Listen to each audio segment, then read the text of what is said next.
Agradeço a presença de todos, estarem aqui no auditório.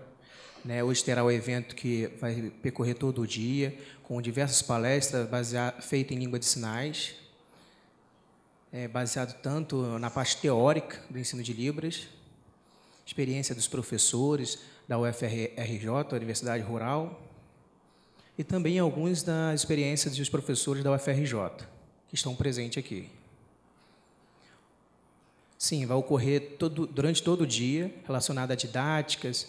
Então, alguns pensamentos de como pode ser feito a didática, só relacionada a materiais, metodologias, não. Também, como o professor em si, em sala de aula, a sua postura, como poder transformar a teoria em prática e na sua relação com os educandos. Tanto a Ana Regina quanto eu, nós pensamos em convidar alguns palestrantes pensando nessa temática. E conhecer pessoas que já acostumadas com essa experiência e convidamos essas duas professoras agora, que estão presentes na mesa. Então, a primeira que estará com a palavra será a professora Fernanda Soares. Este é o sinal dela.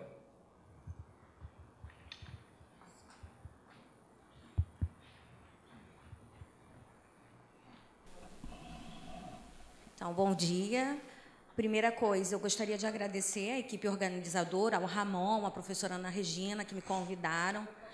A organização do evento é maravilhosa. E hoje eu vou falar sobre o quê? Vou falar sobre didáticas e metodologias de L2, para crianças ouvintes, a minha experiência em um trabalho anterior. E como foi essa experiência na classe de surdos e ouvintes? O desafio da escola pública inclusiva, para que vocês possam entender. Quando me mandaram um e-mail, eu comecei a pensar e escolhi essa experiência com um trabalho didático, com materiais em língua de sinais nessa escola da prefeitura. A Clarissa também vai falar num foco acadêmico e nós trocamos bastante sobre a nossa palestra para que tivesse uma coerência. Nós combinamos o que seria falado e dividimos o tema em duas categorias. A Clarissa vai falar sobre o ensino superior, a parte acadêmica, e eu vou falar a respeito da minha experiência numa escola da prefeitura. Como nós usávamos na nossa didática e na escola bilíngue. Como isso começou? Qual foi a história desse processo de escola bilíngue nas escolas inclusivas?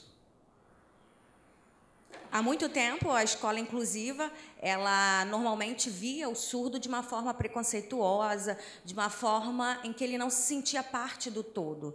Nessa escola municipal, por uma questão ética, eu não vou falar o nome da escola, eu ingressei para trabalhar e as crianças, no geral, eram ouvintes. Não havia interesse algum na disciplina de Libras. Para que aprender Libras? E aí, com muita estratégia, nós tínhamos 4 alunos surdos inclusos. Eles estudavam misturados com os ouvintes e, nossa, era uma confusão. Eles não aprendiam nada. Os surdos não sabiam língua de sinais. E os ouvintes também não sabiam. Os surdos não conseguiam aprender a língua portuguesa. E eu fiquei pensando, como continuar nessa situação? E isso se apresentou como um desafio para a minha prática e fui criando estratégias. E eu vou mostrar hoje para vocês. Eu fico emocionada até hoje quando eu penso nesse trabalho, nesse desafio que nós vencemos. Essa questão patológica da surdez, os alunos surdos eram vistos nessa perspectiva. Eu tenho 20 minutos, então vou ser breve. Pode passar? A Ronice é uma autora que fala o quê? A respeito da aquisição do surdo. 90% dos surdos eles são meros copistas nas escolas e não conhecem o significado da palavra. Eles não sabem o que é pato, o que significa essa palavra. E são eles apenas reproduzem a escrita da língua portuguesa. E essa obrigatoriedade da língua portuguesa como se fosse a primeira língua não adianta, o aluno ele não consegue aprender. E é um número muito alto, 90%, de alunos surdos que só copiam. Isso é um problema muito sério. Nós precisamos ter estratégia para mudar, através de uma metodologia, essa situação. Primeiro, o aluno ele precisa aprender a língua de sinais para depois a língua portuguesa. E o ouvinte, primeiro a língua portuguesa para depois a língua de sinais. Então, nós fizemos o quê? Mudamos as turmas e separamos os ouvintes dos surdos. E aí eu comecei a pesquisar e perguntar a essas crianças surdas: vocês sabem o que é língua de sinais? Mas eles não sabiam nada, não conheciam. E aí eu comecei a explicar que a língua ela é uma língua de fato, que ela não é mundial, não é universal. Por exemplo, você sabe que existe o inglês? Então, a língua de sinais também é uma língua. E aí, com essa conversa, os alunos começaram a ter interesse em quererem aprender e ficarem ansiosos para aprenderem a língua de sinais. Comecei a provocar para que a escola inteira começasse a aprender, já que tinham alunos inclusos e é uma escola bilíngue. Eu conversei com o diretor para preparar esse projeto, de fato, de uma sala bilíngue, respeitando os alunos surdos. Nós tínhamos 4 alunos surdos incluídos e, a princípio, eles tinham aula junto com os ouvintes. Os professores não sabiam Libras, e aí começamos um curso de Libras para os professores ouvintes da escola. Foi maravilhoso. E a proposta deu certo, foi muito bom, porque a escola abraçou essa proposta de os professores ouvintes terem a língua de sinais como L2, para que as crianças fossem à biblioteca, fossem na secretaria e tivessem uma comunicação, porque anteriormente essa comunicação não acontecia e não havia respeito com esses alunos. Isso é muito sério. Então, a direção da escola aceitou essa proposta. Eu trabalhei 10 anos nessa escola, agora eu me retirei. Essa minha experiência eu não esqueço, porque foi maravilhoso, foi uma experiência de muita luta, de desafio. Então, até hoje, eu carrego essa experiência até como uma escola de referência. Eu via o quanto faltava nessa escola. Nós tínhamos 4 alunos surdos que ficavam excluídos em todo o processo. E aí, com o tempo, de uma forma muito doce, nós fomos encantando a direção da escola e os professores e chamando toda a comunidade escolar numa reunião. Eu chamei um intérprete, porque é muito importante essa minha fala. Nós sabemos que nos anos iniciais, do 1º ao 5º ano, a presença do intérprete não é interessante. É preciso que o professor seja bilíngue, que ele se torne modelo. Então, o intérprete nas séries iniciais, ele não combina. Do 5º ano em diante, tudo bem, o intérprete ele pode atuar porque ele vai sinalizar o que o professor está explicando. Agora, nas séries iniciais, não. É preciso que haja esse modelo. E, discutindo isso na escola, a direção aceitou. Nós chamamos os familiares dos alunos, de todas as crianças, as mães, e das crianças ouvintes e surdas. E era muito difícil, porque na família não havia uma comunicação efetiva, a família não sabia a língua de sinais. Então, a proposta era chamar a família dessas crianças para que eles também aceitassem aprender Libras como segunda língua. E eles conseguiram ter essa aquisição e, com essa proposta, essa estratégia didática, foi bem interessante. Pode passar?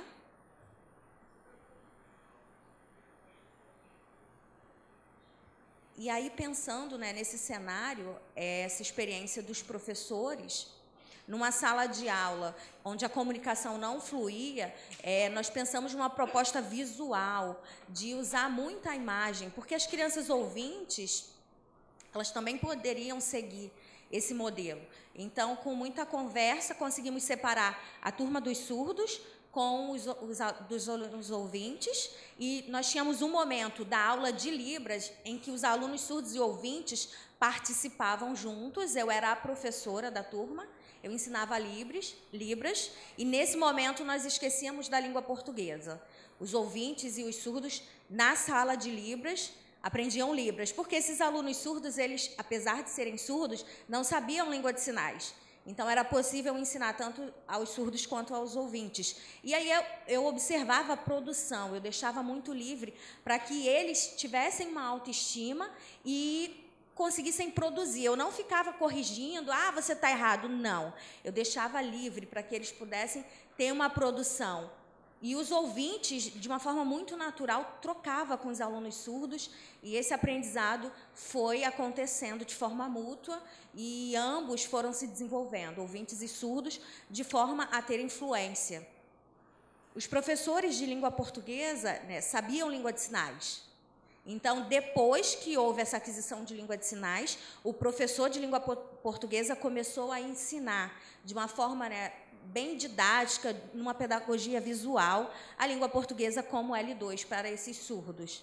E a professora de língua portuguesa, ela aceitou muito bem esse trabalho, ela aprendeu a língua de sinais e ela tinha vivência, ela tinha contato com os surdos fora do ambiente escolar. E tudo isso colaborou para esse aprendizado da professora. E os professores de história, geografia, matemática, era um desafio para esses professores também aprenderem a língua de sinais. E aí eu fui passando técnicas e metodologias para que nas outras disciplinas também fossem agregadas. E esse trabalho, nós tivemos dificuldades, tivemos problemas, sim, né? Tivemos questões linguísticas, questões morfológicas a serem ensinadas aos professores para que os alunos tivessem um aprendizado de qualidade. E hoje, essa equipe é maravilhosa. Os alunos cresceram muito na língua de sinais. Vocês já sabem, né, essas filosofias educacionais, essas lutas, né, no qual os surdos passaram, da oralização. E isso faz parte de uma história muito importante. A proibição da língua de sinais foi um período de sofrimento, mas que com a lei e com o decreto, nós temos 15 anos já de lei, 15 anos de luta, mas essa luta ela não terminou. A gente precisa continuar, porque 15 anos é muito pouco ainda. As escolas da prefeitura ainda têm alguns problemas, nós precisamos continuar lutando, continuar visitando essa escola para que a língua de sinais ela circule de fato e que a escola seja bilíngue e que esse aprendizado da língua de sinais continue sendo difundido e aumentado, para que não se perca essa conquista da lei. Eu fui há pouco tempo visitar a escola para ver como continua esse projeto e fiquei feliz de ver que a direção muda, mas que o projeto continua. Isso é muito gratificante. Algumas escolas no município eu começo um projeto e depois isso se perde, mas nessa escola não, o projeto continua. Eu não gostaria que voltasse esse período de oralização, é preciso continuar nesse modelo bilíngue de escola. O oralismo, em que as crianças elas ficavam o tempo inteiro repetindo e reproduzindo, né? A aula era de forma oral, isso é muito triste. E até hoje, graças a Deus, a gente sabe que houve uma mudança. E nós precisamos respeitar cada sujeito surdo, cada escolha. O surdo escolheu ser oralizado, ele escolheu a comunicação total, ele escolheu sinalizar. É preciso respeitar. Nós tivemos 3 momentos. Agora é o momento de bilinguismo, mas eu sou DA, eu prefiro oralizar. Então, é preciso respeitar essa identidade. Eu sou surda profunda e escolho sinalizar, mas tem outros surdos que têm opiniões diferentes, então não pode ser proibido. É preciso respeitar sempre essa escolha, essa história de vida, essa experiência. Eu vou contar uma experiência. Tinha uma criança surda, um menino, e ele foi para uma escola bilíngue, mas ele não queria ser bilíngue. E eu vou proibir que ele oralize, que ele fale? Não, é vontade dele. Ele está nessa escola, mas tudo bem, ele tem uma escolha. E aí, numa escola inclusiva, talvez para ele fosse melhor. E aí fomos conversando e tendo uma estratégia para explicar que ele é surdo, e ele não aceitava. Ele fechava os olhos, ele não queria ver, porque ele tinha um modelo familiar, né, do pai. Então, eu preciso respeitar essa escolha desse aluno. Talvez ele pode crescer e, com o tempo, né, nas outras séries de de 6º ano em diante, ele mude essa opinião. Mas o mais importante é o diálogo e o respeito a essa criança surda. Ela precisa ter informação para escolher o que convém. O bilinguismo é o meu foco. Essa escola da prefeitura, que foi a minha experiência, foi uma experiência bilíngue, eu fico muito orgulhosa dessa escola.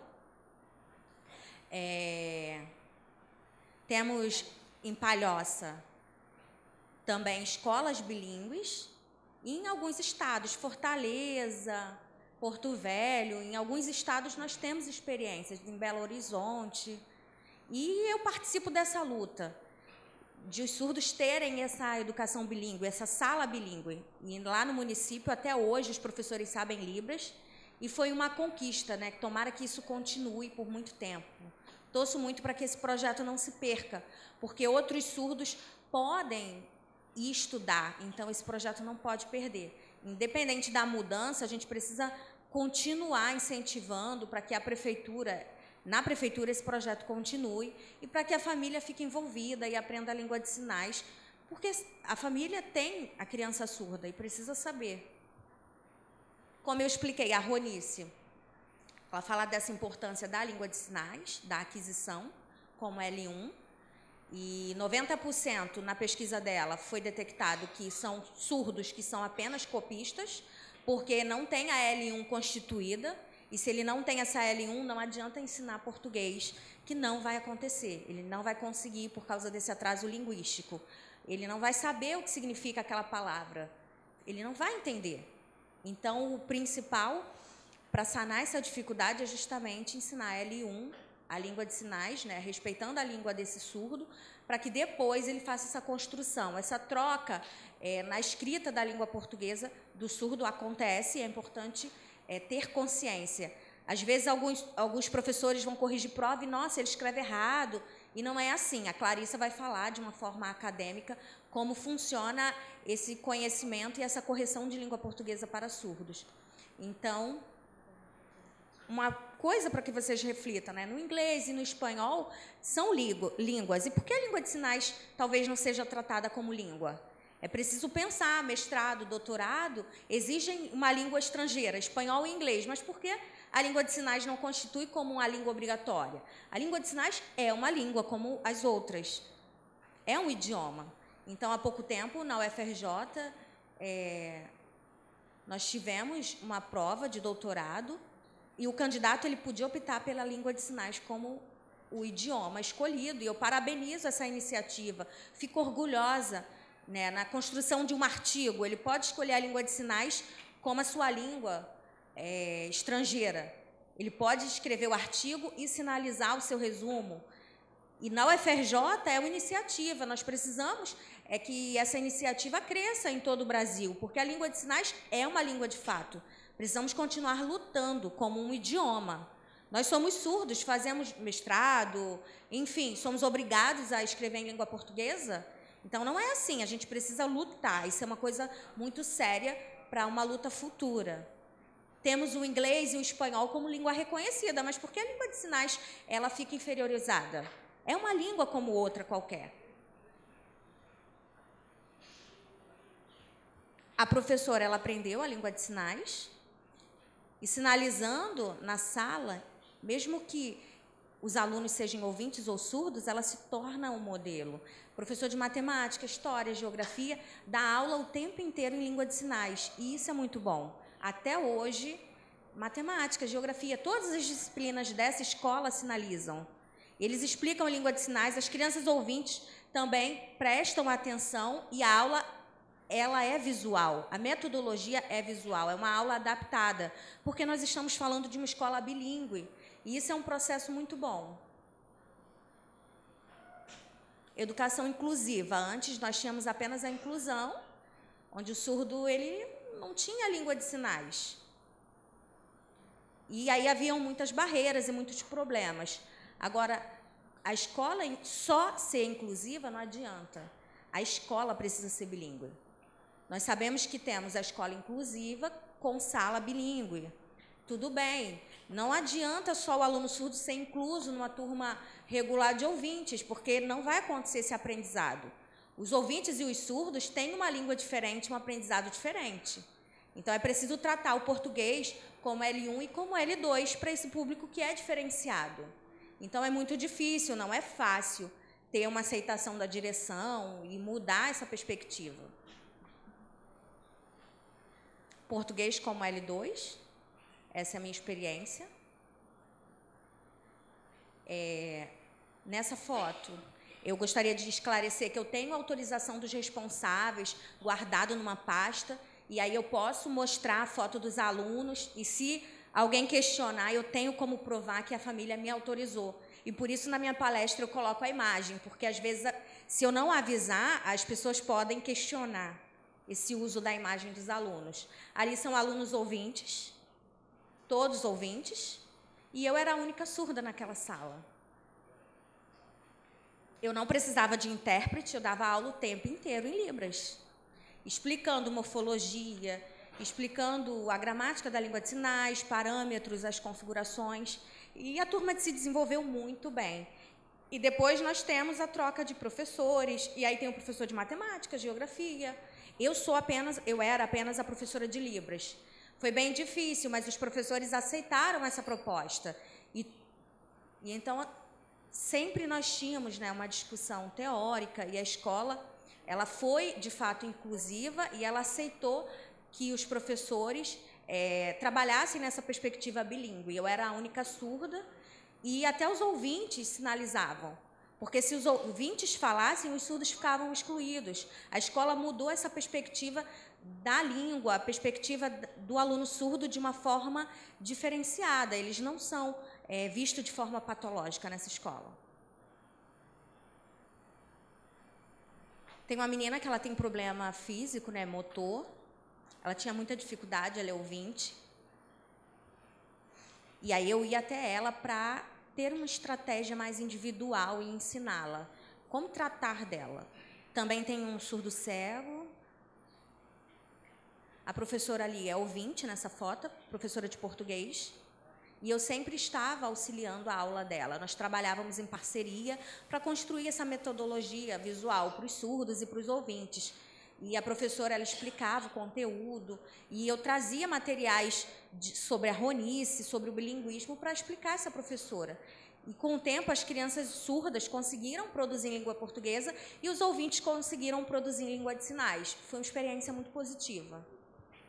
Nós fazíamos materiais didáticos, adaptação de materiais da escola, nós sinalizávamos. Pegávamos materiais produzidos por ouvintes e adaptávamos para a realidade da criança surda, e tínhamos esse trabalho diferenciado. Fazíamos jogo da memória, nós produzíamos materiais, fazíamos muita coleta de materiais e fazíamos adaptação. E tínhamos uma pasta, e os ouvintes e surdos levavam esse material para casa. Olha, precisa distribuir esse material para que eles possam aprender. Nós cortávamos, colávamos, e eles levavam esse material para casa, e os surdos tinham muita interação na turma com os ouvintes também. Isso foi positivo. Pode passar. Essa é uma criança ouvinte aprendendo Libras como L2. E aí é um cartão de uma atividade, um jogo da memória, e através da brincadeira havia esse aprendizado. Pode passar. Ali era um espaço em que surdos e ouvintes sinalizavam. O principal era a língua de sinais. A comunicação só acontecia através da língua de sinais. Essa menina é surda cega. E foi um desafio maior, porque ela não sabia Libras. E aí eu tive que ter uma estratégia e fazer um material adaptado, através da Libras tátil, para que ela pudesse ter esse aprendizado em língua de sinais. Tínhamos um intérprete, mas eu geralmente trabalhava sem um intérprete. Eu dispensava o intérprete para auxiliar essa aluna. E ela usava o braille também. E com o tempo ela foi aprendendo, fui ensinando, e ela foi aprendendo também, junto com as crianças ouvintes. Antes ela não sabia nada, ela se sentia muito mal, porque ela não sinalizava. E com o tempo ela foi, né, aprendendo, e isso foi um bom exemplo do nosso trabalho. Suamos bastante a camisa para conseguir. Né? Em 10 anos nós tivemos vários atendimentos, e depois eu precisei me ausentar dessa escola, porque eu fui concursar na UFRJ, mas até hoje eu dou apoio para essa escola, tiro dúvidas, porque esse projeto é muito importante. Eu saí da escola, mas eu continuo vinculada. E eu continuo dando orientações e passando algumas questões teóricas até hoje. Pode passar? Estou preocupada com o horário. Considerações finais. Resumindo esse trabalho, foi um desafio muito grande para mim, constituir essa escola como bilíngue, porque é um trabalho muito importante. Só incluir o surdo, nós temos a lei, vamos incluir o surdo. Não adianta. Nós precisamos, de fato, ter um trabalho com os professores, para que eles tomem para si esse trabalho bilíngue. Isso é muito importante, passar informações, para que toda a escola seja bilíngue. Isso não é mérito para mim, mas eu acredito que todos os professores têm que arregaçar a manga e ter uma estratégia diferenciada para trabalhar nessa escola, e aí sim nós teremos só pontos positivos. É claro que existem barreiras, existem problemas, é óbvio, Nós temos muitos ouvintes e temos 4 surdos inclusos. Às vezes o surdo tem dificuldade na comunicação e isso atrapalha. Às vezes os alunos ficavam muito nervosos porque não conseguiam se comunicar. E com o tempo, a cada passo que nós dávamos, no final nós conseguimos um resultado muito bom. Toda a escola começou nesse processo de sinalizar e todos se tornaram modelos para esses alunos surdos. E os caminhos foram sendo abertos, os alunos foram sendo muito receptivos. A direção, a diretoria, eu faço parte da diretoria de uma associação, e aí eu pedi apoio, mostrei a proposta para que eles aceitassem também me apoiar nesse ensino de língua de sinais como L2. Eu não podia excluir os alunos ouvintes, eu precisava fazer um projeto tanto para os surdos quanto para os ouvintes, e também envolver a família dessas crianças surdas. A proposta ela tinha que ser muito ampla, e aí eu ia em vários setores, chamava toda a comunidade escolar, promovia capacitações com os professores, trazia instrutores surdos, e era um trabalho muito específico, como ensinar L2 para ouvinte e como ensinar L1 para os surdos. Porque os surdos não sabiam a língua de sinais, eles precisavam desse ensino de L1. Foram mais ou menos 60 surdos que eu tive durante esse período, e eles aprenderam bastante, eles conseguiram se capacitar nesse curso. Professores ouvintes começaram a ter interesse. Porque tem obrigatoriedade da lei, e não foi isso. Hoje, esse interesse não é apenas por causa da lei.